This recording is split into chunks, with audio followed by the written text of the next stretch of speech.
केंद्र सरकार और दिल्ली सरकार के बीच में चल रही 2015 की पावर टसल के ऊपर कल सुप्रीम कोर्ट ने एक ऐतिहासिक फैसला दिया। सुप्रीम कोर्ट ने यह कहा कि जो प्रशासनिक सेवाएं हैं दिल्ली में, यानी कि जो सिविल सर्विसेज हैं, उन पे सेंट्रल गवर्नमेंट का नहीं बल्कि दिल्ली सरकार का कंट्रोल रहेगा। आप सभी जानते हैं कि दिल्ली एक यूनियन टेरिटरी है, एक नेशनल कैपिटल टेरिटरी है और साथ ही में दिल्ली में अपनी लेजिस्लेटिव असेंबली है।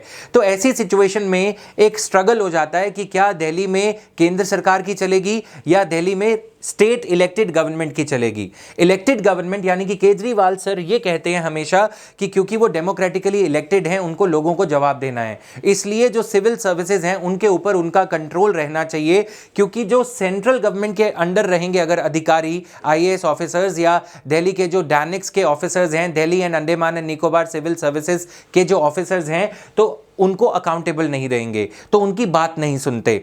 तो ऐसी सिचुएशन में 2015 में होम मिनिस्ट्री ने एक सर्कुलर इशू किया था जिसमें यह कहा गया कि सिविल सर्विसेज दिल्ली सरकार के कंट्रोल में नहीं है बल्कि लेफ्टिनेंट गवर्नर जो कि सेंटर के द्वारा अपॉइंट किए जाते हैं उनके कंट्रोल में है। जबकि 2018 में यह मैटर दिल्ली हाई कोर्ट में गया। 2018 में दिल्ली हाई कोर्ट ने दिल्ली के पक्ष में फैसला दिया, केजरीवाल सरकार के पक्ष में फैसला दिया।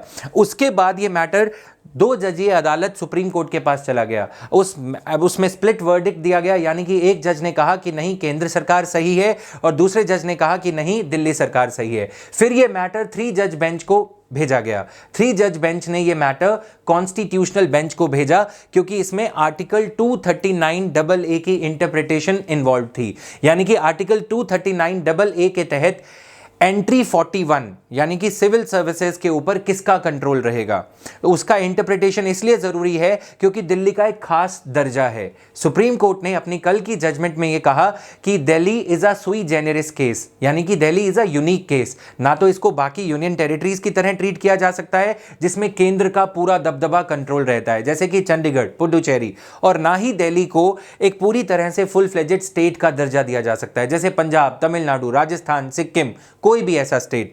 तो ऐसी सिचुएशन में अब ये एक बड़ी राहत है केजरीवाल सरकार के लिए कि केजरीवाल सरकार जो वेलफेयर ओरिएंटेड पॉलिसीज हैं, सर्विसेज हैं, जैसे कि कैसे कैसे से छोटे मैटर्स हैं या बड़े मैटर्स हैं कि दिल्ली इलेक्ट्रिसिटी रेगुलेटरी कमीशन के चीफ को अपॉइंट करना या फिर म्यूनिसिपैलिटी के ऑफिसर्स को या सर्वेंट्स को, पियोन्स को अपॉइंट करना, ऐसे मैटर्स में भी लेफ्टिनेंट गवर्नर की दखल अंदाजी रहती थी। केजरीवाल सर हमेशा ये कहते थे कि केंद्र सरकार उनको काम नहीं करने दे रही, जबकि केंद्र सरकार ये कहती है कि क्योंकि दिल्ली में सिक्योरिटी इश्यूज हैं, लैंड, पब्लिक ऑर्डर और पुलिस का जो सब्जेक्ट है वो दिल्ली सरकार को नहीं दिया गया, इसीलिए वो अपना जो कॉन्स्टिट्यूशनल संवैधानिक दायरा है आर्टिकल 239A के दायरे में रहते हुए लेफ्टिनेंट गवर्नर अपना काम कर रहे हैं। तो ये टसल हमेशा देखने को मिलता था। अब सुप्रीम कोर्ट के कल के फैसले के बाद इमीडिएटली केजरीवाल सर ने क्या किया, जो दिल्ली के सर्विसेज सेक्रेटरी हैं, जो पब्लिक सर्विसेज वगैरह में डील करते हैं, वेलफेयर, राशन कार्ड एटसेट्रा, उनको इमीडिएटली रिमूव कर दिया गया। अब ये पावर टसल का फैसला दिल्ली के नागरिकों को मिलेगा या ये सिर्फ एक पावर टसल था कि हाँ कौन बड़ा है और कौन छोटा।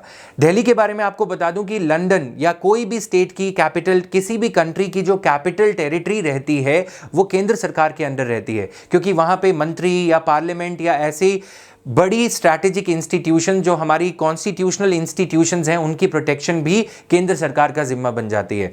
दिल्ली में जब कभी अटैक होता है या कुछ तो हमेशा ये टसल होती है कि पुलिस किसके अंडर है, लेकिन जहां तक वेलफेयर सर्विसेज का सवाल है, सुप्रीम कोर्ट ने यह कहा कि एंट्री 41 के तहत जो सर्विसेज के ऊपर कंट्रोल है वो केंद्र सरकार का नहीं रहेगा, जबकि national capital territory of Delhi में इलेक्टेड गवर्नमेंट है तो उनका कंट्रोल रहेगा। तो इस मैटर के ऊपर क्लैरिटी पाने के लिए 69th कॉन्स्टिट्यूशनल अमेंडमेंट एक्ट और एंट्री 41 जो कि सर्विसेज की एंट्री है स्टेट लिस्ट में, उसको एक बार पढ़ना आपके लिए जरूरी हो जाता है। Thank you guys.